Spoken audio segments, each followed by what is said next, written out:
we've gathered. The kabod, the glory, the divine is here. So let's speak words together now. Reveal your presence and your purposes, O God, that we may have the courage to face life and death with joy. Help us to know your unending grace. Heal our broken spirits and contrite hearts through your living word. Speak now to our troubled souls. Speak now to our troubled souls. We have a wonderful friend and member of the church that will speak to our souls today. Lisa Borchardt is a longtime social worker and professor of social work at Wesleyan, and she's already touched many lives here in her teaching and her work in the church. She'll speak to our souls today. It's a joy to have you. I turn now to Ecclesiastes. You heard Camille and Dave playing that old bird song that's based on this passage.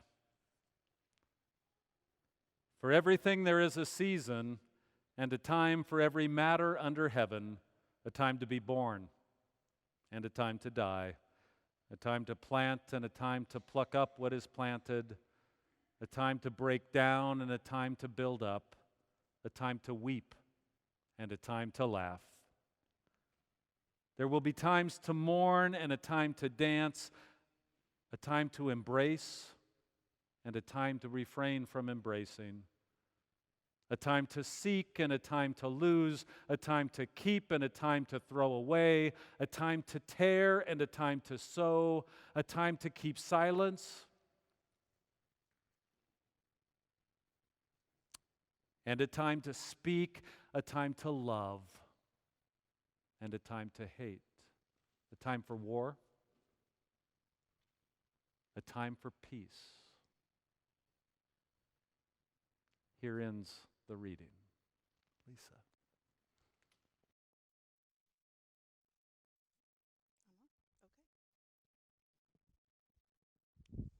Good afternoon. Oh, wow, thank you. Thank you, Pastor Keck, and thank you to Addie, who is the coordinator of programs and weddings here at First Plymouth. I need to also give a thank you to a special person who unfortunately is no longer with us, and that person is Tammy Elvis. Tammy Elvis was a member of this church and a member of our Lincoln community, and she died almost a year ago. And Tammy was a dear friend of mine. Wow, a little nervous. I'll try not to yell at you. Tammy was a dear friend of mine, and we had a lot of lunches and dinners together. And I had a conversation with her during one of our lunches, and I kept sharing with Tammy, saying, I feel that I have this message to share with people about loss and grief and death, and how do I get this message out? And you have this great background in broadcasting and marketing. And so we were going back and forth, and finally she yelled, 11:59. And as I wiped the salad off my face, I said, what about 11:59? And she said, that's where you can get your message out to people. And that was 2 years ago. I wasn't ready 2 years ago to stand up here and deliver my message, because although I had been an educator 2 years ago and I've been a social worker for 23 years, I yet had my own journey to go on. In 2013, I had some health issues, and I had to move through some surgeries and some other things, and I dubbed the year 2013-14, because as you know, I'm an academic, so I deal in academic years, 2013, instead of calendar years. So 2013 was dubbed my year of healing. And so I went on this journey of healing, and I think it was this holistic approach of having been an educator, a social worker, and then my journey of healing that prepared me to stand up here and accept the invitation to speak. So if you would, I would like to offer up a prayer Please pray with me. God, thank you for the Tammys that are in our lives, those people who believe in us, who challenge us, inspire us, those who say yes, those who say no, and comfort us this day as we think about those people, because some of those people might have exited our lives. And God, give us the gratitude for those people who are still in our lives, and make sure we say thank you to those people. Amen. I'm going to try to switch mics so she doesn't. Oh, okay. Talk amongst yourselves.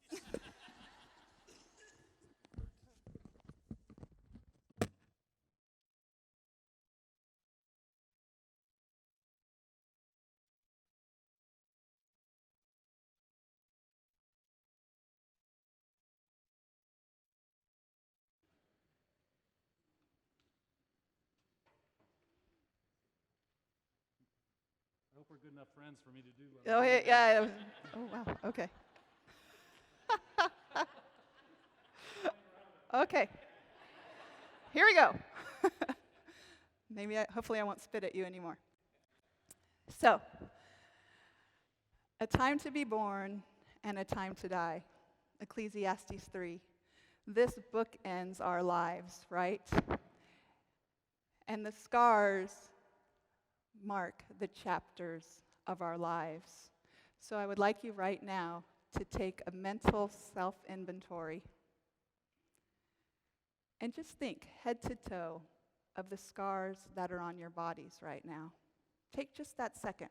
Really, think about the scars that are on your bodies right now. There will be scars that I can imagine that you'll think about that will bring you joy. Absolutely. We need joy in our lives and we need happiness. There will be some scars that you will be thinking about right now on your body that are just neutral. Fine. And then there'll be some scars, the physical scars that we have, that might bring you some sorrow or some pain or that you don't want to think about. Maybe some of those scars from surgeries, from accidents, from violence. And then there's some emotional scars that we have, maybe from some of those same physical scars or events that we have encountered, the emotional scars.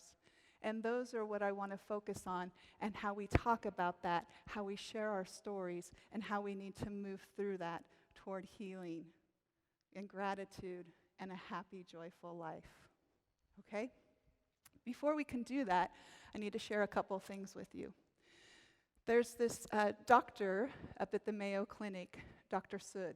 He has done a lot of research on our brains. You know our brains are fantastic, wonderful things.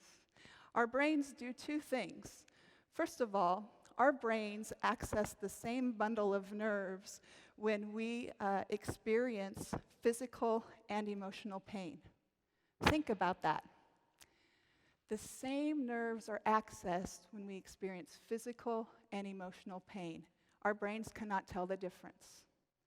Secondly, when we see somebody else experience pain, our brains access that as well.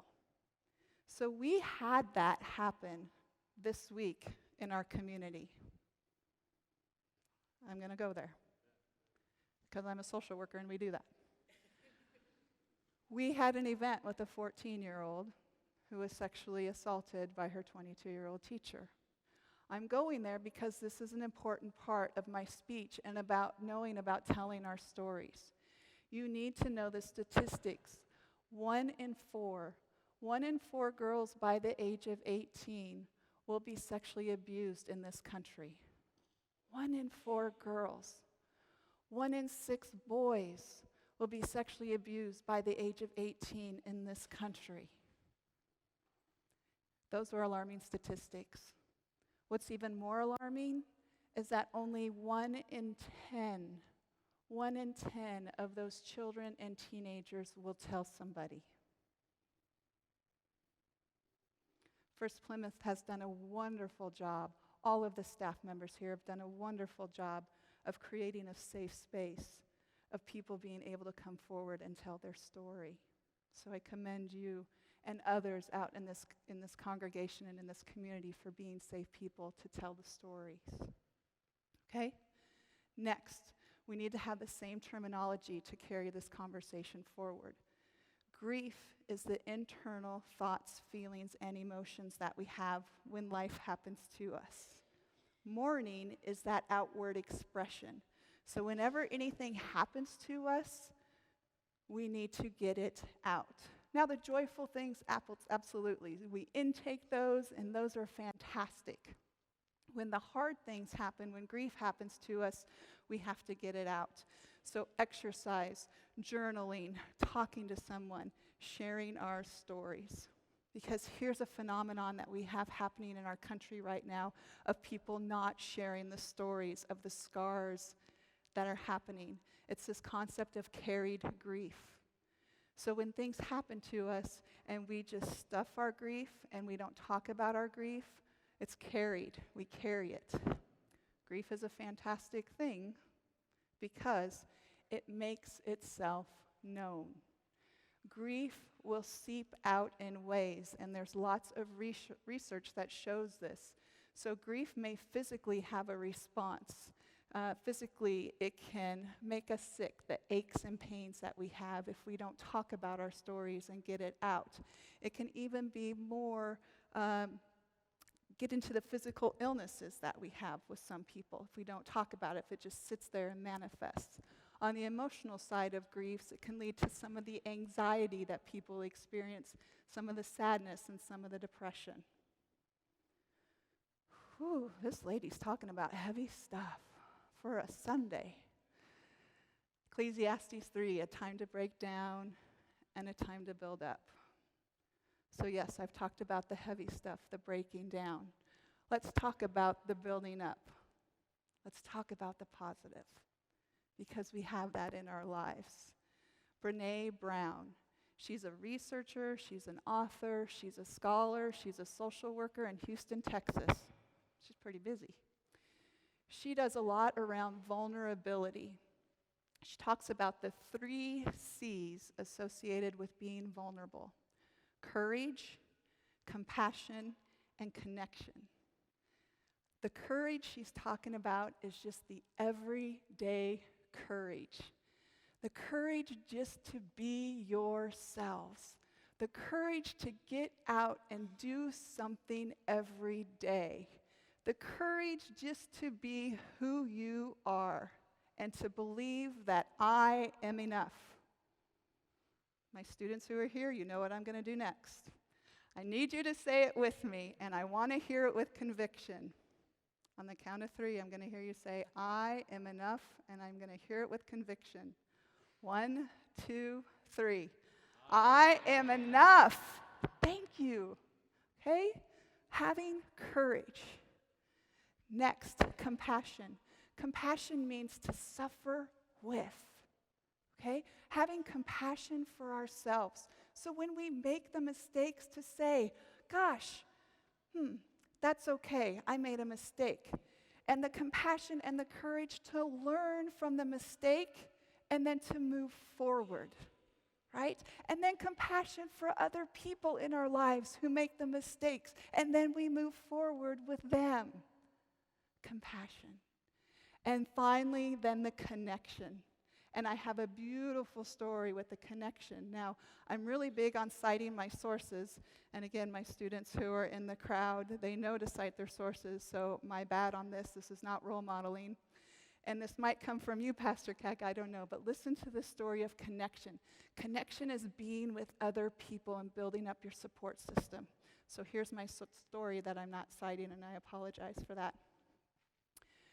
This man had his wife die, So the spouse died. And they went to church, and that was the thing that they did together. And so he stopped going to church after his wife died. So the pastor made a home visit, and it was in the wintertime. And the fire was roaring in the fireplace. The pastor made the home visit. The man invited him in. The 2 of them sat down in the rocking chairs in front of the fireplace, and not much was said. They sat down, they watched this fire. It was burning. It was vibrant. Think of fireplaces. It was crackling. It was orange. It was yellow. It was bright. They sat there in silence and they watched this fire. And all of a sudden, the pastor got up and he grabbed the fireplace poker and he moved one ember from underneath that fireplace and he pushed it aside. And then he got back down and he sat down.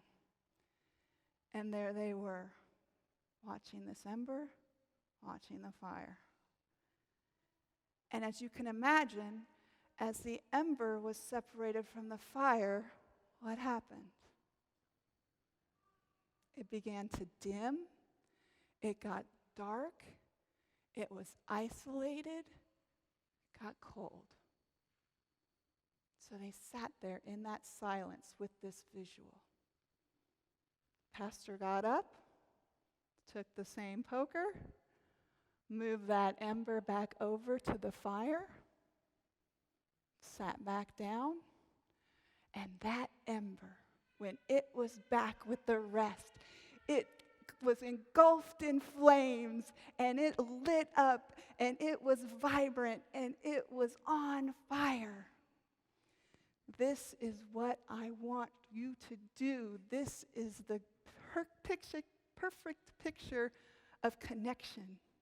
So if you are the one that is isolating yourself, that is moving away from your support system right now for whatever reason, whatever strength you can find, because when life is heavy, it takes energy to do stuff. I get that. Whatever strength or energy you can find to move back to your support system, to move back to that fire, do it. And those of you when life is good right now and you're vibrant and you're thriving, you be the poker. You be the arm that reaches out to that person that you know has isolated or is moving away, and you bring them back in and say, we need you back. Come back to our community. Yeah. Next, she talks about a DIG acronym, D-I-G, becoming deliberate in our thoughts and our behaviors and our actions, setting our intentions to create change and movement forward. I, becoming inspired to create that change, and G, to get going. D-I-G.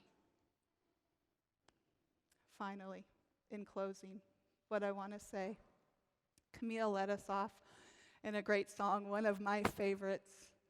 To everything there is a season. For those of you a part of the church, whatever church community you're a part of, we're in a season right now. Right?